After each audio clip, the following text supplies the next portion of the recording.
The air in Club Onyx felt thick with desperation, perfume, and ambition. A combination that made my lungs ache as I balanced 4 martinis on my small serving tray. Bass pounded through the floorboards, vibrating up through my worn sneakers as I navigated the packed dance floor. 6 months of working double shifts at this high-end nightclub, and I still hadn't mastered the art of becoming invisible when needed. A drunk businessman swayed into my path, sloshing one of the drinks over my knuckles. The sticky liquid ran down my wrist, soaking the sleeve of my only decent black blouse. "Sorry about that," I muttered, though it wasn't my fault.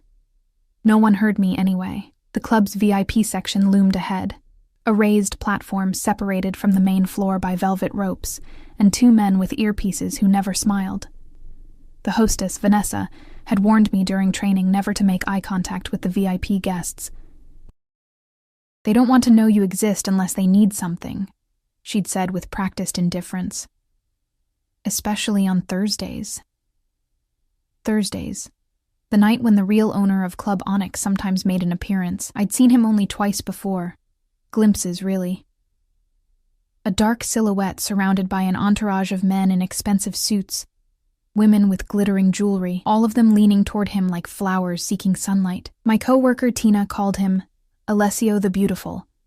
Though never within earshot of management, she'd whisper stories during our breaks. How at 29, he controlled half the city's nightlife.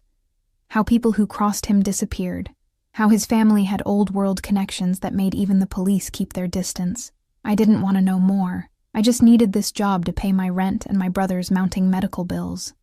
One of the security men recognized me and unhooked the velvet rope without a word. I kept my eyes down as I carefully placed each glass on the glass-topped table. 4 martinis, I said softly, backing away before anyone could complain about the spilled drink. Wait. The single word froze me in place. My heart began hammering against my ribs as I lifted my gaze, just slightly. The table was occupied by 3 women and a man I'd never seen before. They were all beautiful in that polished, expensive way, but the man, he pulled all the light in the room toward him. Dark hair swept back from a face that belonged on Renaissance paintings, sharp cheekbones, and eyes so dark they seemed to absorb rather than reflect the club's flashing lights. His suit was impeccable, unbuttoned just enough to reveal a glimpse of tanned skin and what looked like the edge of a tattoo. He wasn't looking at me. His attention was fixed on his phone, but his free hand was raised in my direction, one finger extended in an unmistakable command to stay. "Sir?" My voice emerged as barely more than a whisper. "The drink is wrong," one of the women said, gesturing to her glass with a dramatic wave of crimson nails. "I ordered a dirty martini. This isn't dirty." I swallowed. "I'm sorry. I'll get a replacement right away." The man still hadn't looked up. "What's your name?" he asked, his voice smooth and accented. Italian, I thought, though softened by American education. "Emma," I answered, then immediately regretted giving my real name. His dark eyes finally lifted from his phone, meeting mine with an intensity that made my stomach drop. His gaze traveled slowly down my face, lingered on my lips, then continued down to my drink-stained sleeve. Something flickered in his expression. Annoyance, perhaps, or curiosity. "Emma?" he repeated, as though tasting the word. "Bring the correct drink. And?" He paused, his eyes moving to the woman who had complained, then back to me. "Bring yourself a replacement shirt from wherever the staff keeps such things. That one is ruined." It wasn't a suggestion. I nodded quickly and backed away, nearly bumping into another server in my haste to escape that magnetic gaze. In the staff room, my hands trembled as I changed into one of the spare uniform shirts. It was too tight across my chest, but I had no choice. Tina found me there, fixing my hair in the small spotted mirror. "You okay?" "You look like you've seen a ghost," she said, reapplying her lipstick. "I'm fine. Just had an encounter with a VIP," I replied, trying to sound casual. Tina's eyes widened. "Which one? Wait, is he here tonight?" I nodded, and she grabbed my arm. "Emma, listen to me. If it's who I think it is, be careful. Alessio Vitale isn't just any VIP. Dangerous, I know. Connected, blah blah. I said, attempting a laugh that sounded hollow even to my ears. Don't worry. I'm just replacing a drink, and then I'm back to my regular section. Tina didn't look convinced, but our manager appeared in the doorway, scowling. Martinez, break's over. Russo, there's a dirty martini order for the VIP section. Move it. The night continued in a blur of orders, drunk patrons and aching feet. I delivered the replacement martini without incident, relieved to find the dark-eyed man deep in conversation with someone new. A hard-faced older gentleman who seemed to command even more deference from the security staff. I slipped away unnoticed, returning to the relative safety of my assigned section. It was nearly 2 a.m. when things began to go wrong. The club was still packed, the dance floor a writhing mass of bodies. I was collecting empty glasses when I felt a hand clamp around my wrist. Dance with me, beautiful, a man slurred, his breath hot with whiskey against my ear. I'm working, sir, I said firmly, trying to pull away. Please let go. His grip tightened painfully. One dance. Don't be such a tease. I'm not a tease, I'm a server, I snapped, frustration momentarily overriding caution. And you're hurting me. This only seemed to amuse him. He was younger than I'd first thought, probably mid-20s, with the entitled air of old money. Feisty. I like that, he said, pulling me closer despite my resistance. Let go of my arm, I said, louder this time, looking around desperately for security. But in the packed club, with music blasting, no one seemed to notice my predicament. The man leaned in, his mouth uncomfortably close to my neck. I've been watching you all night, prettiest girl in this place, wasting time serving drinks. I tried to step back but bumped into someone behind me. The crash of breaking glass told me I'd knocked someone's drink from their hand. Perfect. Now I'd have to pay for that too. Sorry, I began, turning to apologize to whoever was behind me. The words died in my throat, standing just inches away, radiating a cold fury that seemed to create a bubble of silence around us despite the pounding music, was Alessio Vitale. Behind him, 2 of his suited guards watched impassively. Problem here? He asked, his gaze moving from my face to the hand still gripping my wrist. The drunk man's smile faltered. No problem, man. Just asking for a dance. Alessio's expression didn't change, but something in the air shifted, became charged with danger. She's working, he said quietly, too quietly for anyone but the 3 of us to hear. And she said no. Look, I don't want trouble, the man said, finally releasing my wrist. Didn't realize she was spoken for. A muscle in Alessio's jaw tightened. Dance with me, he said suddenly, his eyes finding mine. When I hesitated, frozen in confusion, he leaned closer, his lips nearly brushing my ear as he whispered, Dance with me. He'll see you're taken. And just like that, everyone around us stopped watching. It was as if an invisible barrier had formed, eyes sliding away from us as though it was dangerous even to look. The drunk man melted into the crowd, and Alessio's guards stepped back, creating a small pocket of space on the crowded floor. Before I could process what was happening, his hand was on my waist, warm and steady through the thin material of my shirt. His other hand took mine, and I found myself being guided into a slow dance that was entirely at odds with the fast electronic beat pulsing through the club. I should get back to work, I managed to say, though my body betrayed me by fitting itself against his with embarrassing ease. Your shift ended 10 minutes ago, he replied, his accent thickening slightly. Marco already cleared it with your manager. Marco must be one of his men. The casual display of power, rearranging my schedule without my knowledge, should have alarmed me. Instead, I felt a treacherous flutter of excitement in my stomach. Why are you doing this? I asked, my voice barely audible over the music. His dark eyes studied my face. Up close, I could see flecks of amber in their depths. Perhaps I don't like seeing my employees harassed, he said. I could have handled it. A ghost of a smile touched his lips. I'm sure you could have, Emma, but now you don't have to. The way he said my name sent a shiver down my spine. We moved together for several more beats, his hand warm and firm at the small of my back. I was acutely aware of how we must look. The club owner dancing with a nobody server in a borrowed shirt. People are going to talk, I said, suddenly anxious. Let them, he replied with casual indifference. It will keep you safer. Safer. The word hung between us, loaded with implications I wasn't ready to examine. The song changed, the beat becoming faster, but Alessio maintained our slower rhythm for a moment longer. Then, with a fluid movement that spoke of years of training, he spun me once before bringing me back against his chest. His face was inches from mine now, his eyes searching, contemplating something that made the air between us feel electric. Thank you for the dance, Emma Russo, he said softly, finally releasing me. I'll have Marco drive you home. How do you know my last name? I asked, a chill replacing the warmth of his touch. That ghost of a smile again. I know all my employees. He reached into his pocket and withdrew a business card, pressing it into my palm. If anyone bothers you again, inside this club or outside it, you call this number, day or night. Before I could respond, he was gone, swallowed by the crowd, his guards falling in step behind him. I looked down at the card in my hand.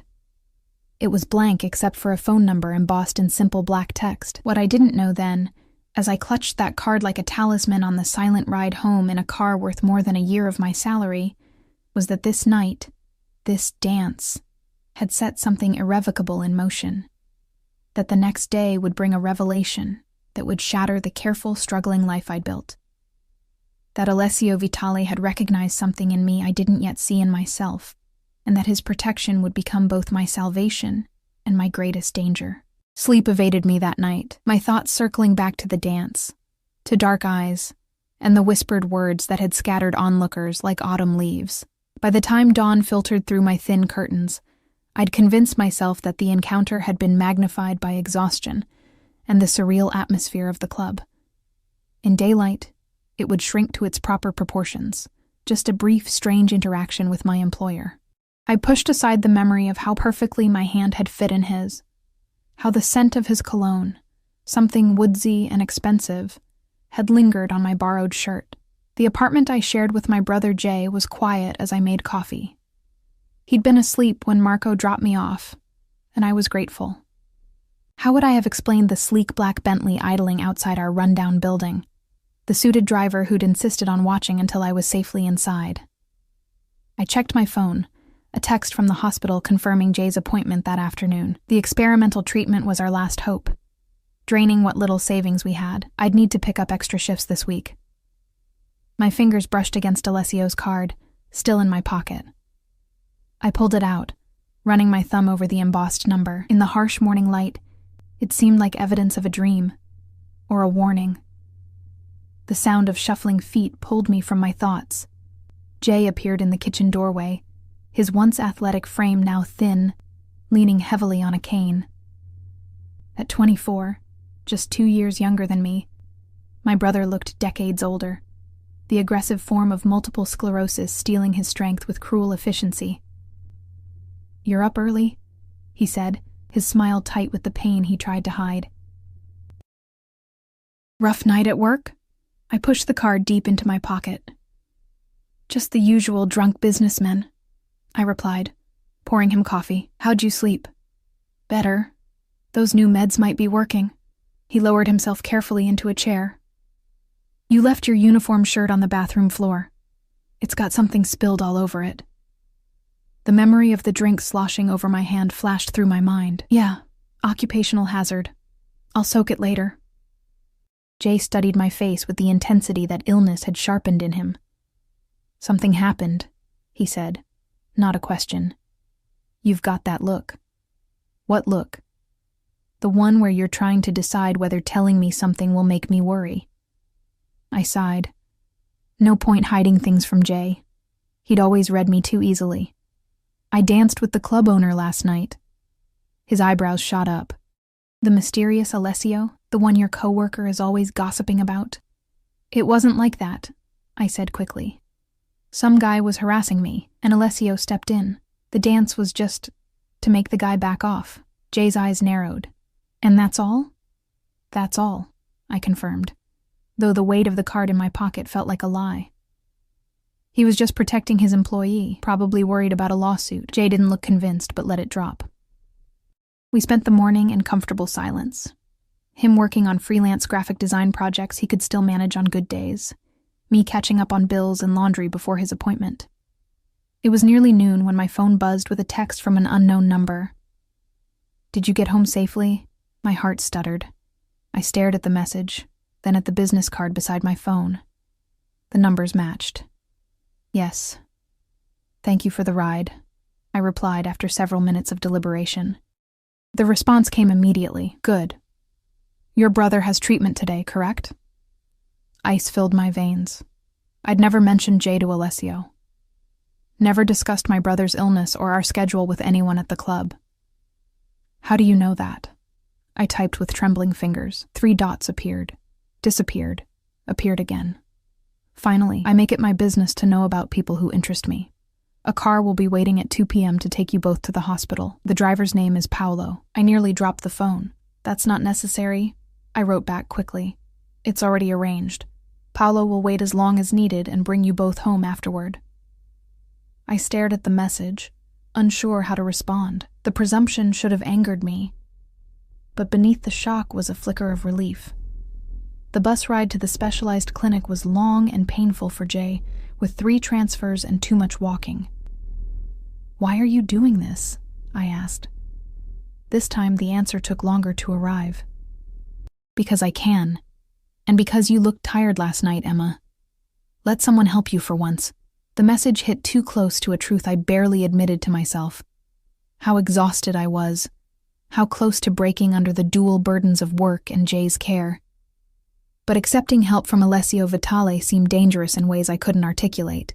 Before I could respond, another text arrived. "This isn't conditional. No strings.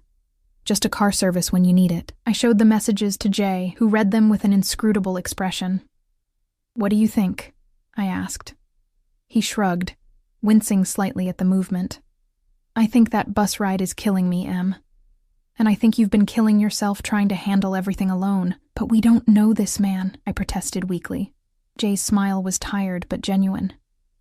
"We know he owns half the city and apparently has a soft spot for my stubborn sister. As far as guardian angels go, we could do worse." So at exactly 2 o'clock, we found ourselves being helped into a Mercedes by a quiet, professional man who introduced himself as Paolo. The car's interior was cool and spotless, the ride so smooth that Jay dozed off, his features relaxed for the first time in days. The hospital staff didn't blink at our arrival by private car. They'd seen weirder things. "Doctor." Patel greeted us with her usual calm efficiency, guiding Jay to the treatment room while I settled in the waiting area with a dog-eared magazine. An hour passed. I was halfway through an article about summer fashion when I sensed someone sit beside me. The familiar scent registered before I looked up. Woodsy cologne, subtle but distinctive. Alessio Vitale looked different in daylight. More human somehow, though no less intimidating. His suit was lighter today, impeccably tailored gray that made his olive skin glow. His dark hair was styled away from his face, revealing a small scar near his left temple that I hadn't noticed in the club's dim lighting. "Ms. Russo," he said, his voice that same smooth blend of Italian and American that had haunted my dreams. "How is your brother doing?" I closed the magazine, buying time to compose myself. "The treatment takes about 3 hours. We won't know if it's working for a few more weeks." I paused, then asked the question burning in me. "Why are you here?" He studied me with those dark eyes. "I wanted to make sure the car service was satisfactory. You could have texted." A smile touched his lips, genuine this time. "Yes, I could have." We sat in silence for a moment. Around us, the hospital buzzed with activity, nurses hurrying past, families whispering in corners, the antiseptic smell mingling with coffee from the nearby cafeteria. "How much do you know about me, Ms. Russo?" he asked suddenly. The question caught me off guard. "Only rumors," I admitted. "That you own clubs, that you're connected, that people who cross you regret it." He nodded, unsurprised. "And does that frighten you? Should it?" His eyes held mine. "Not if you're not planning to cross me." A nurse approached before I could respond, handing me a clipboard with insurance forms. I scanned them with practiced dread, my stomach sinking at the numbers at the bottom. Even with our coverage, the copay for today's treatment was more than I'd make in a week of shifts. Alessio watched me silently, his gaze taking in my furrowed brow, the way I bit my lip as I calculated what bills could be delayed this month. "This treatment," he said quietly after the nurse left. "It's experimental." I nodded reluctantly, but promising. They've seen improvement in patients with Jay's type of progression, and expensive. It wasn't a question, but I answered anyway. Very. But worth it if it gives him more time, more quality of life. Alessio's expression softened almost imperceptibly. "Family is everything," he said, the words carrying a weight that suggested personal meaning. "You would do anything for him. He's all I have," I replied simply. Something flickered in his eyes, recognition perhaps, or respect. He reached into his jacket and withdrew a slim leather wallet. Before I realized his intention, he had extracted several crisp bills and was placing them on top of my clipboard. "I can't accept that," I said immediately, heat rising to my face. "It's not charity," he replied, his tone leaving no room for argument. "Consider it an advance. You'll work extra shifts at the club to cover it if your pride demands. And if I refuse?" His smile returned, sharper this time. "You won't. You're practical, Emma. And this isn't about you. It's about your brother." He was right, which only fueled my irritation. The money would cover today's treatment and next week's, giving me breathing room I desperately needed. Still, accepting felt like crossing a boundary, acknowledging a connection to this man that extended beyond employer and employee. "I'll pay you back," I said finally, sliding the money into my purse before I could change my mind. "Every cent." "I know you will." He stood, buttoning his jacket with an elegant movement. "Paolo will wait for you, no matter how long the treatment takes. Use the car whenever your brother has appointments." "I don't understand why you're doing this," I said, rising to face him. For a moment, something raw and unguarded crossed his features. "Perhaps I recognize something of myself in you, Emma Russo. The lengths one will go to protect family." He checked his watch. Platinum, I noticed, with a subtle diamond at the 12. "I have meetings this afternoon, but I'd like to continue our conversation. Have dinner with me tomorrow night." It wasn't phrased as a question, and that alone should have made me refuse. Instead, I found myself asking, "What time?"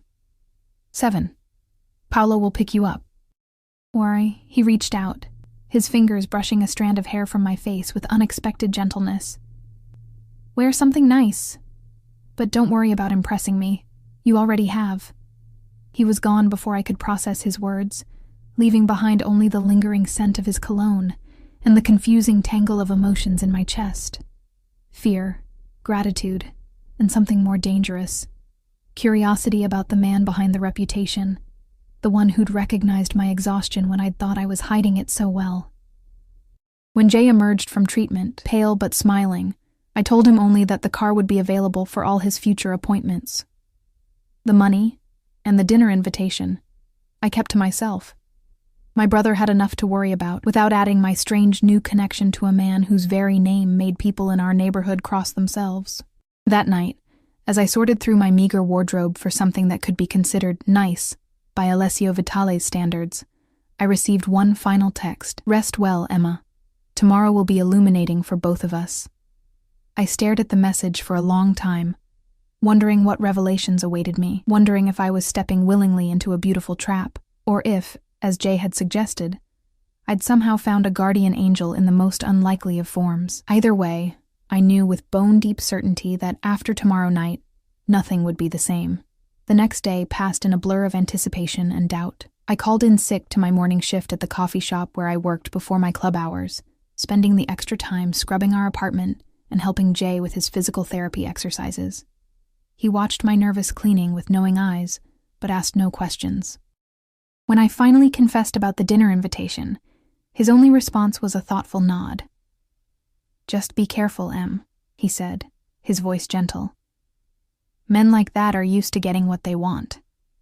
"It's just dinner," I insisted, though we both knew better. At 6, I stood before our bathroom's spotted mirror, barely recognizing myself. The black dress was a relic from another life, purchased years ago for a gallery opening when I still believed my art degree might lead somewhere. It was simple but elegant, with a neckline that hinted rather than revealed, and a hem that fell just above my knees.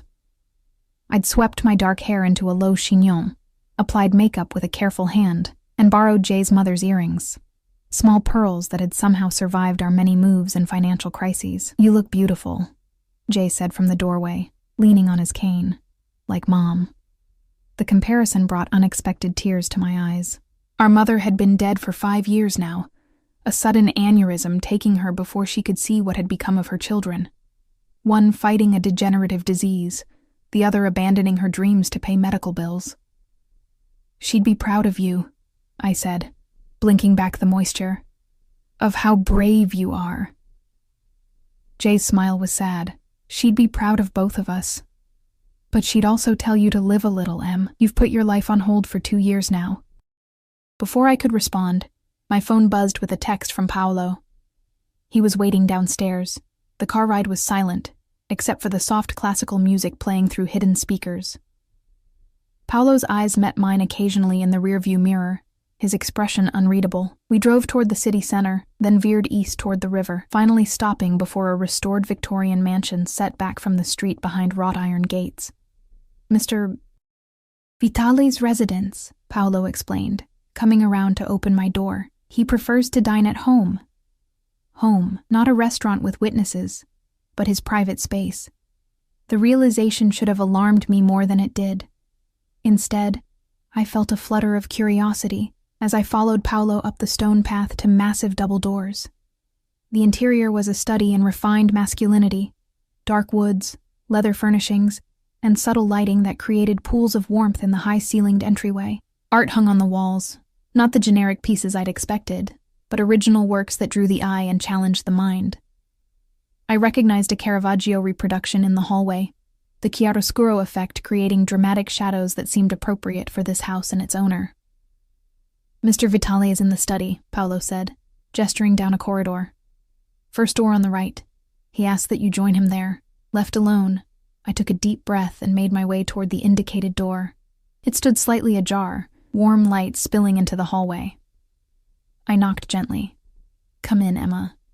Alessio stood by a window overlooking a garden illuminated by discreet landscape lighting. He wore dark trousers and a crisp white shirt, open at the collar, and with sleeves rolled to reveal strong forearms marked with an intricate tattoo.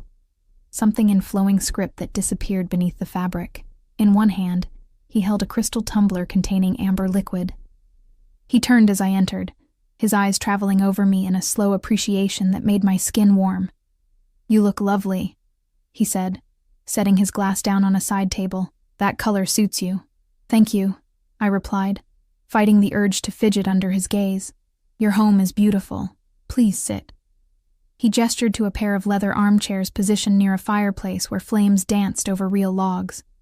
"Would you like a drink? Wine, perhaps?" I nodded, grateful for something to do with my hands. "White, if you have it." He moved to a small bar cabinet and poured wine from a chilled bottle into a delicate glass. When he handed it to me, our fingers brushed briefly, sending an unexpected current up my arm. "You seem nervous," he observed, reclaiming his own drink before sitting opposite me. "I'm having dinner with a man I barely know, in his private home, after he's taken an unusual interest in my family's medical situation," I replied with more candor than I'd intended. "Nervousness seems appropriate." A smile played at his lips, direct. "I appreciate that quality. Why am I here, Mr. Vitale?" I asked, taking a sip of wine, crisp and expensive, like everything else in this room. "Alessio, please." He leaned back, studying me.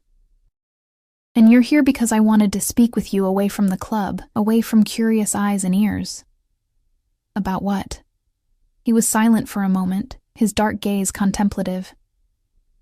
"Do you believe in fate, Emma? In invisible threads that connect certain lives, pulling them toward each other despite circumstances or logic?" The question was unexpected, almost philosophical.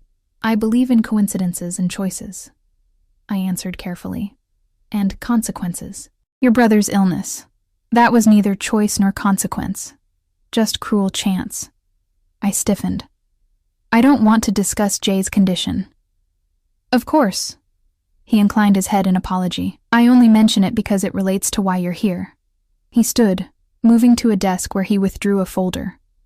Before we continue, however, dinner awaits. Shall we? He led me through the house to a dining room where a table had been set for two with fine china and silver. A middle-aged woman with a severe bun but kind eyes served us. A meal of delicate pasta, roasted vegetables, and tender fish that would have cost me 3 days' wages at a restaurant.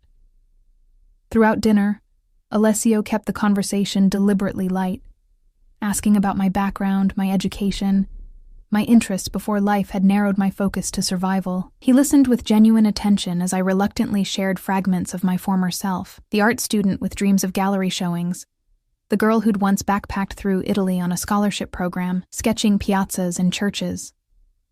You've been to my homeland, he said, seeming pleased. Where? Florence, Rome, Naples, smaller towns in Tuscany, I replied, warming to the subject despite myself. I fell in love with the light there, the way it changes the colors of the buildings throughout the day. And yet you ended up serving drinks in a nightclub. There was no judgment in his tone, only curiosity. I traced the rim of my wine glass. Life happens. Dreams adjust. Or get deferred, he suggested. Not abandoned. When the meal concluded, he suggested we return to the study. The folder still lay on his desk, untouched but impossible to ignore. Once we were seated again by the fire, he finally reached for it. Emma, what I'm about to tell you may seem unlikely, he began, his accent thickening slightly. But I ask that you hear me out completely before responding. I nodded, tension coiling in my stomach. 2 months ago, one of my businesses was robbed. Not money, information. Data about my personal accounts, my family connections, certain sensitive business arrangements. His expression darkened. The thief was someone I trusted, someone who had been with my organization for years. I shifted uncomfortably. I don't understand what this has to do with me. The man's name was David Russo, Alessio said quietly. Your father. The room seemed to tilt around me, the wine in my stomach turning to acid. That's impossible, I whispered. My father died in a car accident when I was 12. Alessio opened the folder and withdrew a photograph, placing it on the table between us. The image showed a man in his 50s, with the same dark hair and eyes I saw in the mirror every day. Despite the years, I recognized him instantly. This was taken 4 weeks ago, Alessio said gently. Your father didn't die, Emma. He abandoned your family and created a new identity. He's been working for me for the past 8 years as Michael Conti, my financial administrator. My hands trembled as I reached for the photograph. No, I said, but the denial was hollow. The resemblance was undeniable. The slight cleft in the chin, the distinctive arch of eyebrows that Jay and I had both inherited. This can't be real. I discovered his true identity during our investigation into the theft, Alessio continued. When we tracked his movements, we found he'd been making anonymous donations to a hospital account. Your brother's account. The room spun faster. My father, alive all these years, sending money for Jay's treatment, but never showing his face, never acknowledging us. Why are you telling me this? I asked, my voice breaking. Alessio leaned forward, his eyes intent on mine. Because Michael, disappeared 3 days ago with the information he stole. And I believe he's in danger. The data he took, there are others who would kill to obtain it. People even I can't fully control. You expect me to help you find him? The question emerged as a harsh laugh. The father who let us believe he was dead? Who watched from a distance while his son suffered, while I dropped out of school to work 3 jobs? I expect nothing, Alessio replied evenly, but I'm offering you a chance to confront him, to get answers to questions you must have carried for years, and perhaps to save his life. Why would you involve me in this? Why not handle it yourself, with your resources? I gestured vaguely, encompassing his obvious wealth and power. Because despite everything, he protected you and your brother in his way. Those donations kept your family afloat when your mother died, paid for experimental treatments insurance wouldn't cover. Whatever his reasons for disappearing, he never stopped watching over you. The revelation hit me like a physical blow. All those mysterious insurance approvals, the charitable foundation contributions that had arrived at critical moments. They hadn't been random acts of kindness from strangers. They'd been from the father who'd chosen to vanish from our lives. I don't owe him anything, I said, anger finally breaking through the shock. No, Alessio agreed. You don't. But I'm not asking for his sake, Emma. Then whose? Yours. His gaze held mine, surprisingly gentle. Closure has value. So does truth, no matter how painful. I stood abruptly, needing space, air. The weight of revelations pressing against my chest made it difficult to breathe. I need to think. It's too much. Alessio rose as well, keeping a respectful distance. Of course. Take all the time you need. Paolo will drive you home whenever you're ready. I moved to the window, staring blindly at the garden below. My mind raced with fragmented memories. My father's laugh, the way he'd taught me to hold a paintbrush, his absence at my high school graduation, at my mother's funeral, at Jay's diagnosis. Why did you dance with me? I asked suddenly, turning back to face him. That night at the club, you already knew who I was, didn't you? Something flickered across his face. Hesitation, perhaps, or reluctance to reveal too much. Yes, he admitted. I knew your name, your connection to David. I'd been observing you, trying to determine if you were involved in his schemes. And was I? In your determination? No. The answer came without hesitation. You are exactly what you appear to be, a woman sacrificing everything for her brother, carrying burdens that would break most people. So the dance, the car service, this dinner, it was all to get to my father through me? Alessio moved closer, close enough that I could smell his cologne, feel the heat radiating from his body. It began that way, he said softly, a strategic approach to a potential asset. But the moment you looked at me in the club, something changed. The calculation became complicated. Complicated how? My voice was barely above a whisper. His hand rose to my face, fingers tracing the curve of my cheek with a gentleness that belied his reputation. I found myself caring about your welfare beyond its usefulness to me. It's not a feeling I'm accustomed to. Emma Russo. The admission hung in the air between us, charged with implications neither of us seemed ready to examine. His eyes dropped to my lips, and for a breathless moment, I thought he might kiss me. Part of me, a reckless, hungry part I'd suppressed for too long, wanted him to. Instead, he stepped back, composure returning like a mask sliding into place. I'll have Paolo take you home. Consider what I've told you. If you wish to help find your father, call the number I gave you. If not, he shrugged, a gesture too elegant to be casual. The car service for your brother's appointments will continue regardless. No strings, as promised. In the car, watching the lights of the city blur through tinted windows, I turned the photograph over and over in my hands. My father, older, dressed in expensive clothes I couldn't have imagined him wearing, but unmistakably the man whose death I'd mourned for 14 years. I thought of Jay, who had only vague memories of our father, who had built a mythology around the man he barely remembered. How would this truth affect him? And what did it say about me that despite the shock and anger, a part of me still yearned to see my father again, to demand the explanations we deserved? Paolo's voice broke through my thoughts. Ms. Russo, we've arrived. I looked up to see my apartment building, shabby and ordinary, after the opulence of Alessio's world. Before I could open my door, Paolo spoke again. If I may, he said, his accent thicker than Alessio's. The boss doesn't involve himself personally with business matters often.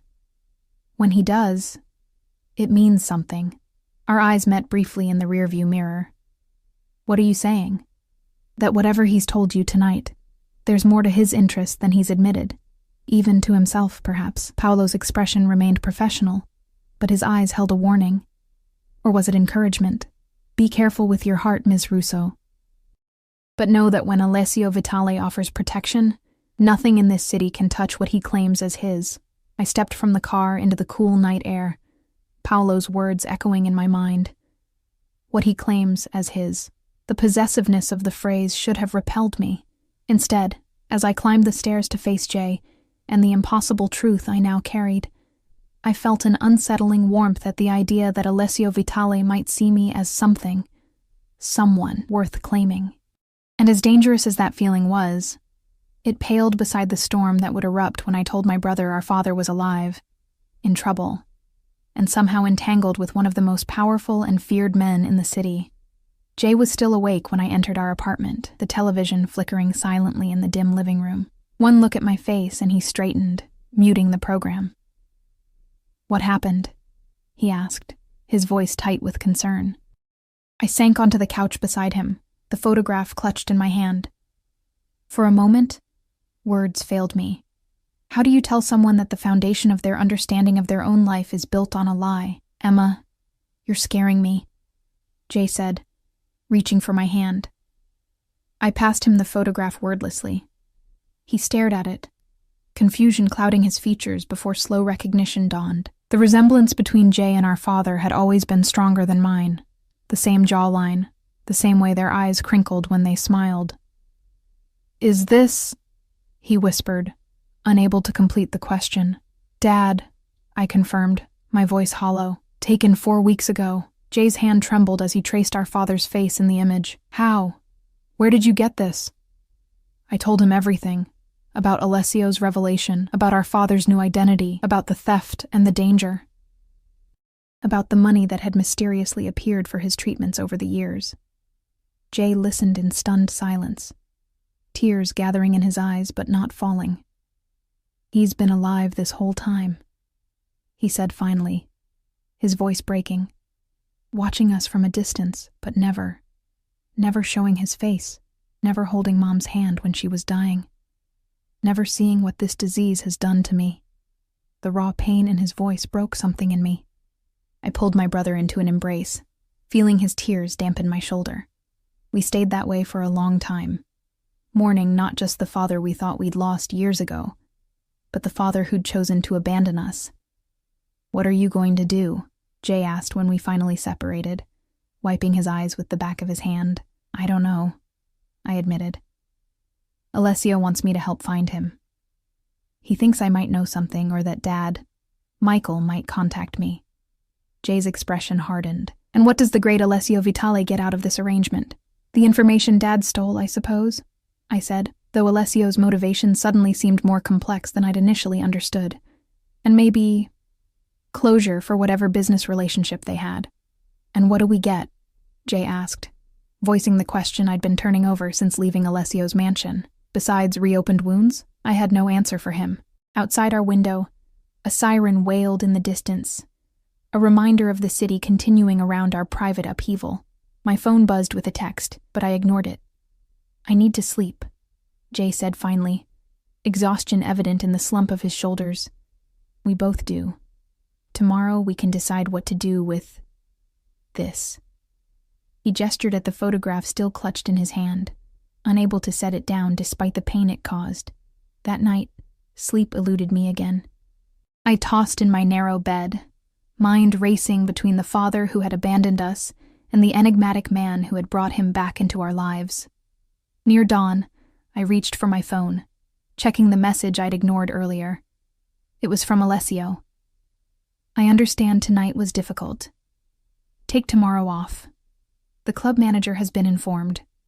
The presumption of his words, taking over my schedule again without consultation, should have irritated me. Instead, I felt an unwelcome flutter of gratitude. A day to process, to decide. Another small kindness wrapped in the trappings of control. I typed back, "Thank you. I need time." His response came immediately, suggesting he'd been awake as well. "Time is the one luxury I'm not certain we have. Your father's information has begun to circulate. When certain parties realize what he's taken, the danger increases exponentially." I stared at the words, a chill running through me. "Are you saying they'll kill him?" "I'm saying there are powerful interests involved. Interests even I must negotiate with carefully." The admission of limitation from a man like Alessio carried its own warning. I sat up, suddenly alert. "Why tell me this now?" There was a longer pause before his reply. "Because I've had reports of someone watching your building tonight. Someone who isn't one of mine. My blood froze. I moved to the window, carefully peering through the blinds at the street below.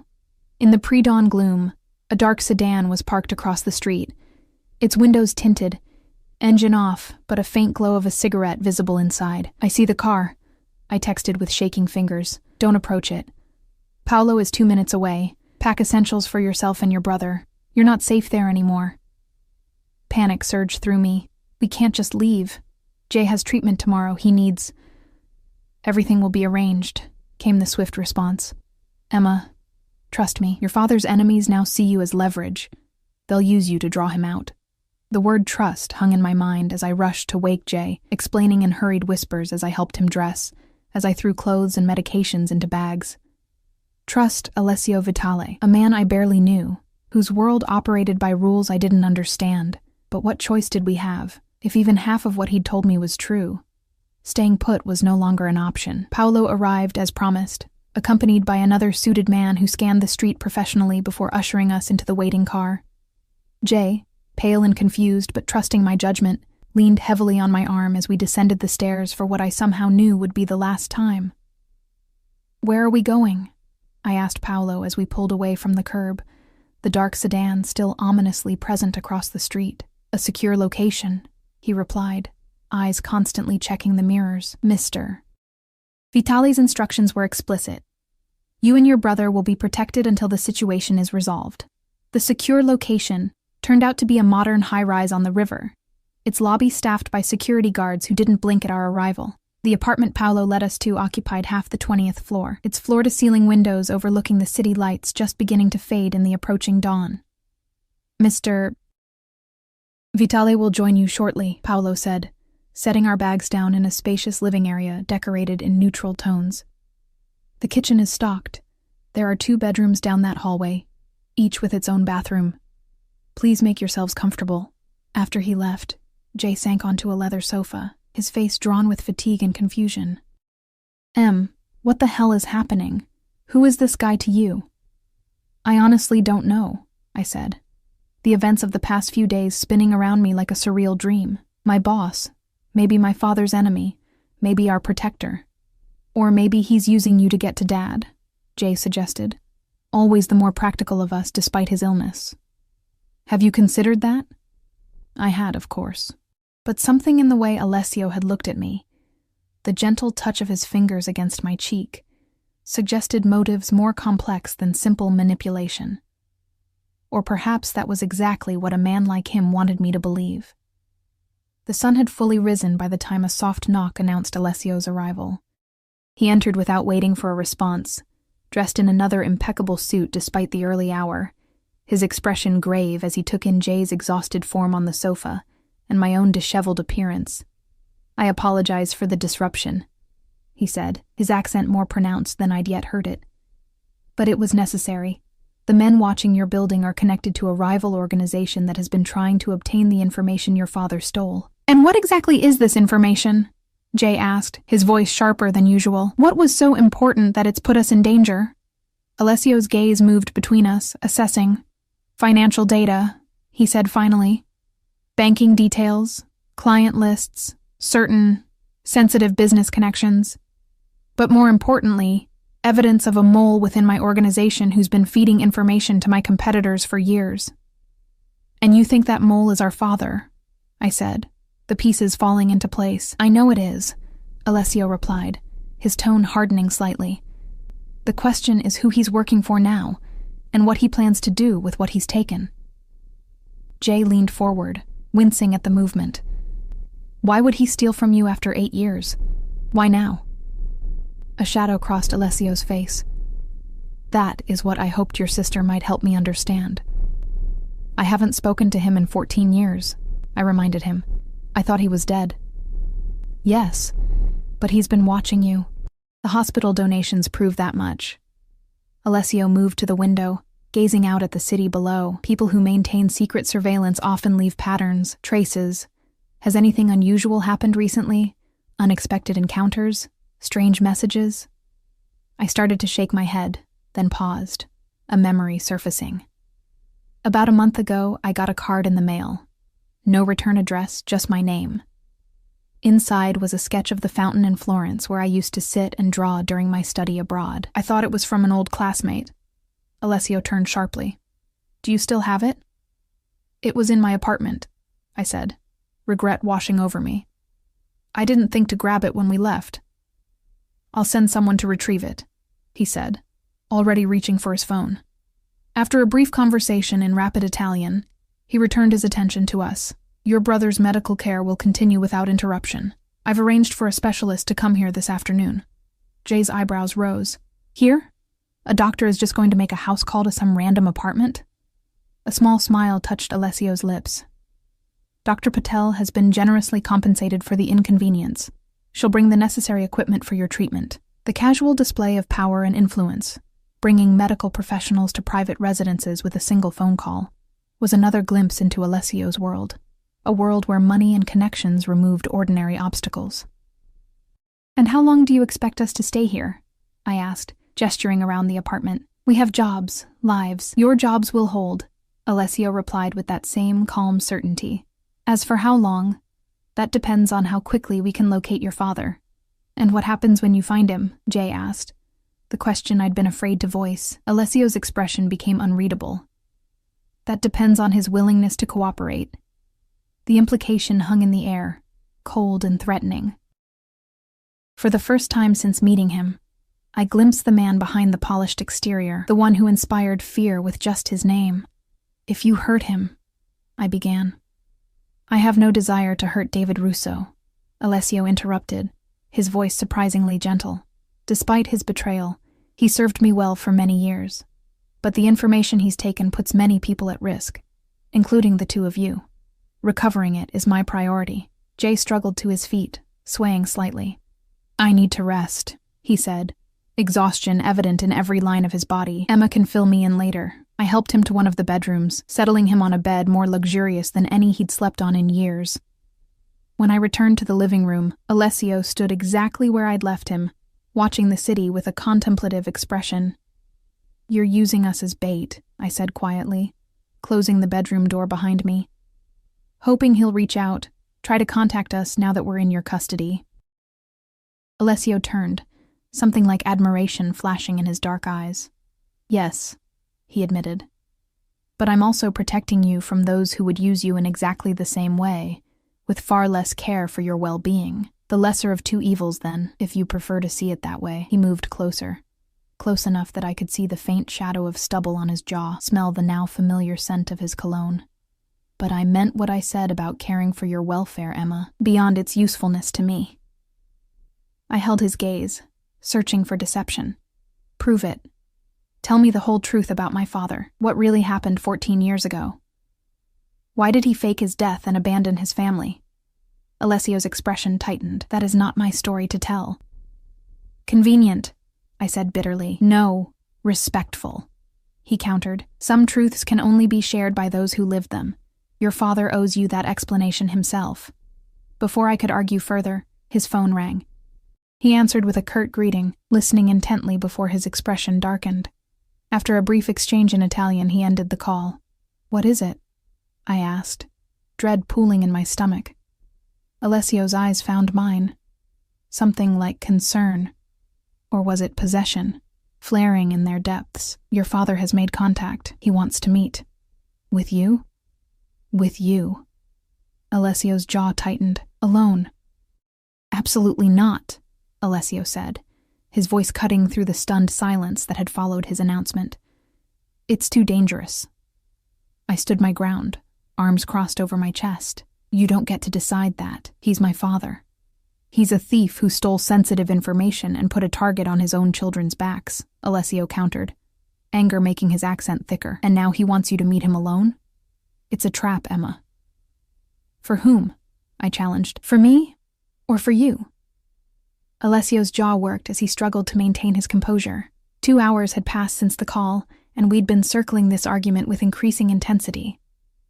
In the bedroom, Jay was still sleeping, unaware of the new development. Think about it, Alessio said, modulating his tone with visible effort. Why contact you now, after 14 years of silence? After watching from a distance while you and your brother struggled? He could have revealed himself at any time. His logic was sound, which only fueled my frustration. Maybe he's trying to protect us, I suggested. Maybe he thinks explaining will help us understand why he did what he did. Or maybe someone is holding a gun to his head while he makes this call, Alessio replied bluntly. Maybe they're using him to get to you. And through you, to me. I sank onto the sofa, suddenly exhausted. Outside, the afternoon sun glinted off distant skyscrapers, the city continuing its ordinary rhythm while my world tilted on its axis. What would you have me do then? I asked, defeat creeping into my voice. Ignore my father's first direct contact in 14 years? Alessio sat beside me, close enough that I could feel the warmth radiating from his body, but not touching me. No, he said quietly. I would have you meet him, but with protection. My protection. He specifically said to come alone. And I'm specifically saying that's not an option. His tone brooked no argument, but his eyes had softened. Emma, please, trust me in this, if nothing else. I've lived in this world all my life. I understand its dangers in ways you cannot. There was that word again, trust. Such a simple concept, so impossibly complicated between us. If I agree to your protection, I said slowly, I need your promise that you won't hurt him, that you'll let me speak to him first, alone, even if you're nearby. Alessio considered this, his expression grave. I'll give you 5 minutes alone with him before I or my men intervene. And I promise no harm will come to him from me or mine unless he poses a direct threat. It was the best compromise I was likely to get. I nodded, suddenly aware of how close we were sitting, how the tension between us had shifted from antagonistic to something more complex, more dangerous. Why do you care what happens to me? I asked. The question that had been burning in me since that first dance. The truth, Alessio, not some line about business interests or strategic assets. For a moment, I thought he wouldn't answer. Then his hand rose to my face, fingers tracing the curve of my cheek with unexpected tenderness. Because you remind me of someone I used to know, he said softly. Someone who sacrificed everything for family, who faced impossible choices with courage. Someone I couldn't save. His eyes held mine, vulnerability showing through the cracks in his carefully maintained facade. And because when I saw you that night in the club, something I thought long dead stirred back to life. The raw honesty in his voice caught me off guard. Before I could respond, the bedroom door opened, and Jay appeared, leaning heavily on his cane. I heard raised voices, he said, eyes moving between us, noting our proximity with raised eyebrows. What's happening now? I explained the situation, while Alessio maintained a respectful distance, his expression once again composed. Jay listened without interrupting, his face growing more troubled with each detail. So our father, who's been playing dead for 14 years, suddenly wants a family reunion, he summarized when I'd finished, in the middle of whatever criminal mess he's created. And you're considering going? Put that way, it did sound insane. I need answers, Jay. My brother's expression softened. I know you do. We both do. But not at the cost of your safety. She will be safe, Alessio interjected, his tone leaving no room for doubt. I'll personally ensure it. Jay studied him with unexpected intensity. Why? What's my sister to you, Vitale? The question hung in the air, charged with implications neither Jay nor I had voiced aloud. Alessio met my brother's gaze without flinching. Someone worth protecting, he said simply. Jay held his stare for a long moment, before nodding once, a grudging acknowledgement. If she goes, I go too. Jay, no, I protested immediately. Your condition has nothing to do with this, he interrupted firmly. He's my father too, Emma. And if there's danger, we face it together. That's what we've always done. Alessio surprised me by nodding. We can arrange it safely. A controlled environment, with medical support nearby if needed. He turned to me. The meeting is set for tonight, 9 o'clock at the Botanical Gardens, the conservatory. A public place, I noted. Closed to the public after 7, Alessio corrected, but accessible with the right connections. Neutral ground, relatively speaking. My men will secure the perimeter before you arrive. The next few hours passed in a blur of preparation. Dr. Patel arrived as promised, administering Jay's treatment in the apartment's spare bedroom with equipment that appeared as if by magic. Alessio left briefly, returning with clothes for both of us. Items from our apartment, including the card I'd mentioned, now sealed in a plastic evidence bag. By 8:30, tension had drawn everyone tight as bowstrings.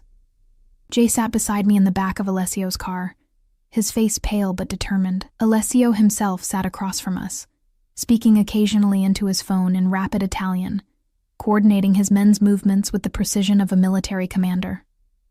The botanical gardens were eerily beautiful at night, the path to the conservatory lit by small ground lights that cast strange shadows through exotic plants. 2 of Alessio's men flanked us as we approached the glass structure, its interior illuminated to reveal a jungle of tropical foliage. "Remember," Alessio said quietly as we reached the entrance, 5 minutes alone, then I come in, regardless of what's happening. If anything feels wrong, anything at all, you call out immediately." I nodded, too nervous to speak. Jay squeezed my hand, his presence steadying despite his own physical weakness. "We'll be right outside," Alessio assured us, his eyes lingering on mine for a moment longer than necessary. "Be careful." The air inside the conservatory was warm and humid, heavy with the scent of flowers and damp earth. Our footsteps echoed slightly on the stone path as we moved deeper into the artificial jungle. He was waiting by the central fountain, older than in the photograph but unmistakably our father. David Russo, now Michael Conti, stood with his back very straight, hands clasped before him. When he saw us, something like pain flashed across his face. "Emma," he said, his voice exactly as I remembered from childhood. "Jay." His eyes lingered on my brother's cane, grief evident in his expression. "You came together. I should have known you would. Did you really think I'd come alone?" I asked, anger suddenly displacing nervousness. "After 14 years of letting us think you were dead?" He flinched as though I'd struck him. "I deserve that. I deserve much worse." "Why?" Jay asked, the single word containing a lifetime of abandonment and pain. "Why did you leave us? Leave Mom? She died thinking she was a widow." Our father's eyes closed briefly, genuine anguish contorting his features. "Because I thought it was the only way to keep you all safe." "Safe from what?" I demanded. "From the life I'd become entangled in," he replied, gesturing vaguely around us. "From the debts I'd accumulated, the promises I'd made to dangerous people. People who wouldn't hesitate to use my family as leverage. People like Alessio Vitale," Jay suggested. A bitter smile twisted our father's mouth. Vitale was the least of my concerns back then. He was still making his way up in the organization, just beginning to build his empire. He shook his head. "No, there were others. Men without his code, men who would have thought nothing of hurting a child to send a message. So you faked your death," I said flatly. "Left us to struggle alone, watched from a distance while Mom worked herself to death trying to support us. While Jay got sick. I never stopped watching over you," he insisted, desperation creeping into his voice. "The insurance payouts, the medical coverage, the mysterious donations, that was all me, working through channels that couldn't be traced back." "You could have come back," Jay said, his voice breaking slightly. "After Mom died, after I got diagnosed, we needed a father, not anonymous bank transfers." Our father moved toward us, stopping when I instinctively stepped back. "I couldn't risk it," he said softly. "By then, I was too deep in Vitale's organization. There was no clean way out. Until now," I said, understanding dawning. "Until you stole whatever information he's so desperate to recover." He nodded, a flash of something like pride crossing his features. "Leverage, insurance, a way out finally. At the cost of putting us in danger," I pointed out. "There are men watching our apartment. We had to flee in the middle of the night." Surprise registered on his face. "Vitale moved you? You're under his protection?" "No thanks to you," Jay said bitterly.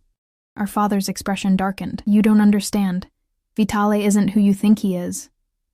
He's—" "Time's up," came Alessio's voice from behind us. He emerged from the shadows like a predator, flanked by 2 of his men. His eyes were cold as he regarded our father. "Hello, Michael. Or should I say David?"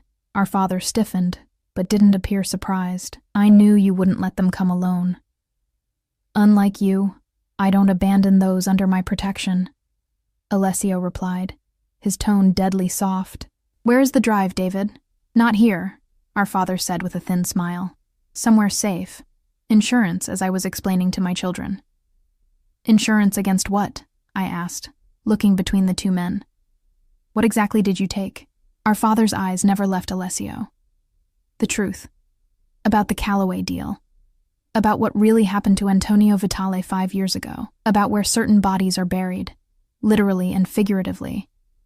Alessio's expression didn't change, but a muscle ticked in his jaw. "Your children don't need to be involved in this, David. This is between you and me." "They're already involved," our father countered. "You've seen to that by bringing them into your web, by taking an interest in my daughter." Heat flooded my cheeks at the implication. Jay shifted beside me, tension radiating from him despite his physical weakness. "What do you want?" Alessio asked, cutting to the heart of the matter. "What I've always wanted. Safety for my family, a clean slate." Our father's gaze shifted to Jay, softening with genuine concern. "And the best medical care money can buy for my son." "You had all of that working for me," Alessio pointed out. "You were well compensated, protected.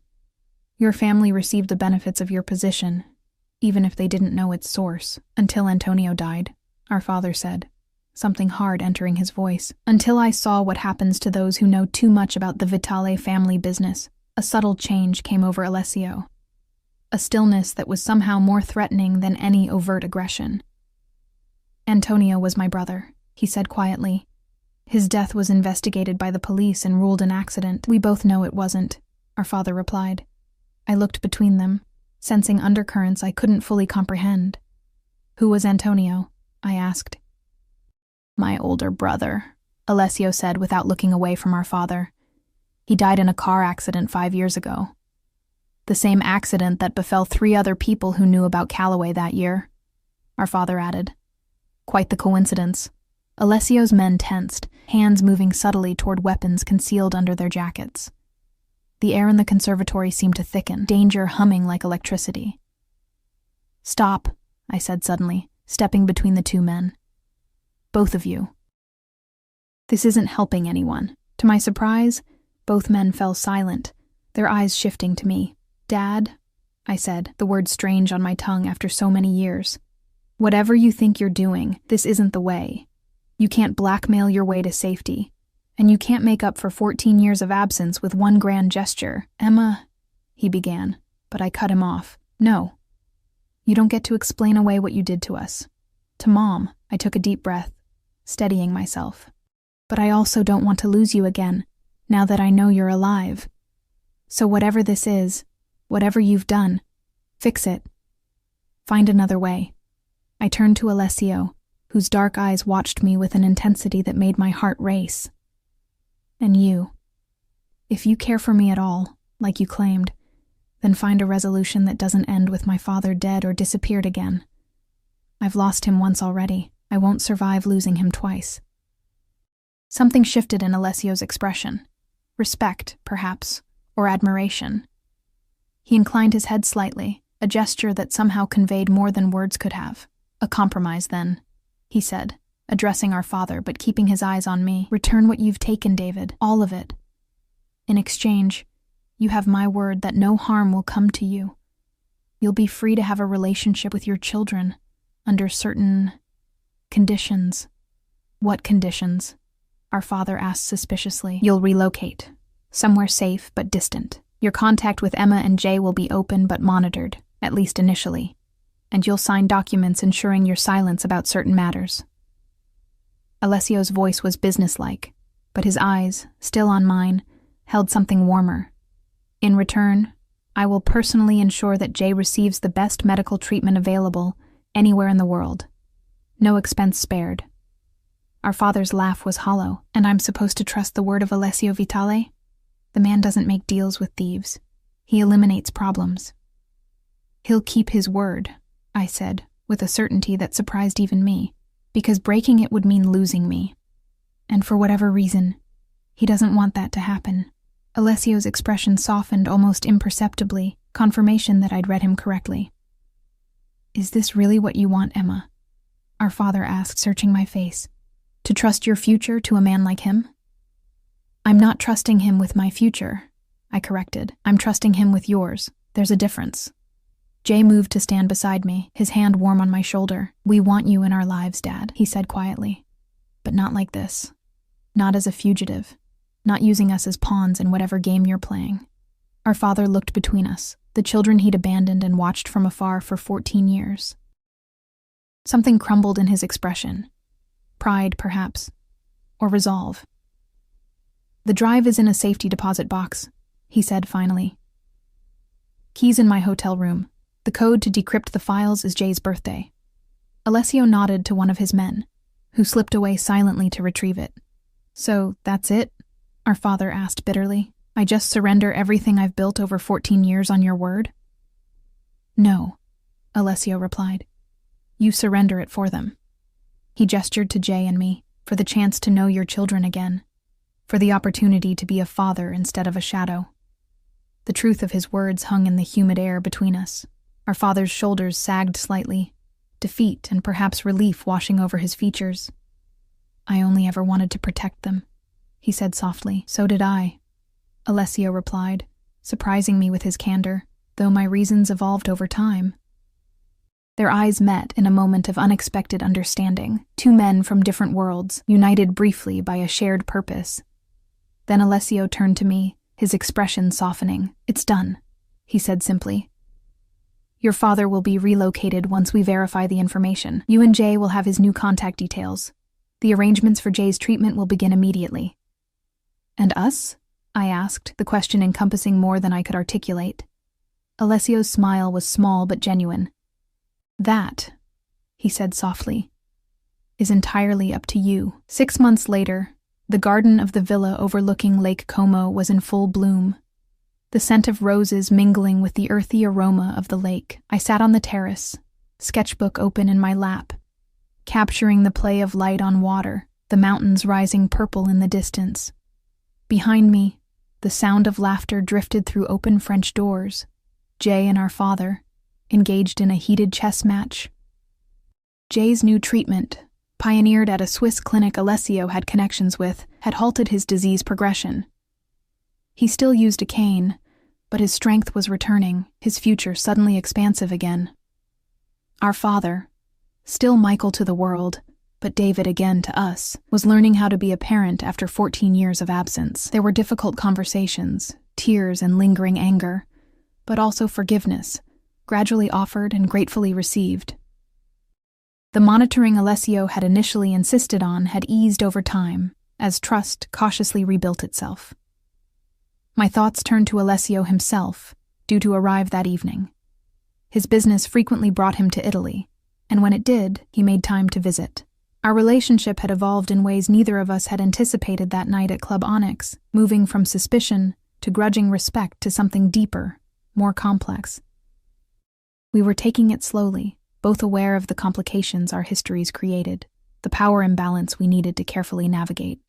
But when he looked at me with those dark eyes, when his hand found mine as we walked along the lake shore, I felt something I'd thought lost forever in the years of struggle and sacrifice. Hope. Hope that sometimes, even in the most unlikely circumstances, broken pieces could be reassembled into something new, something strong. The sound of tires on gravel announced his arrival. I set aside my sketchbook, feeling the familiar flutter in my chest, as his car appeared through the cypress trees lining the drive. He emerged like he belonged in this landscape, elegant, controlled, powerful. But when his eyes found me on the terrace, the smile that transformed his features was for me alone. "Emma," he called, climbing the steps to join me. I rose to meet him, remembering another time he'd called my name across a crowded club floor, another moment when everything had changed with a single word.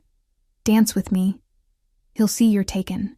As Alessio's arms encircled me, as his lips found mine in a kiss that tasted of promise and possibility, I realized the truth in those words. I had been taken, not as possession, but as choice. And in that taking, somehow, I had found myself again.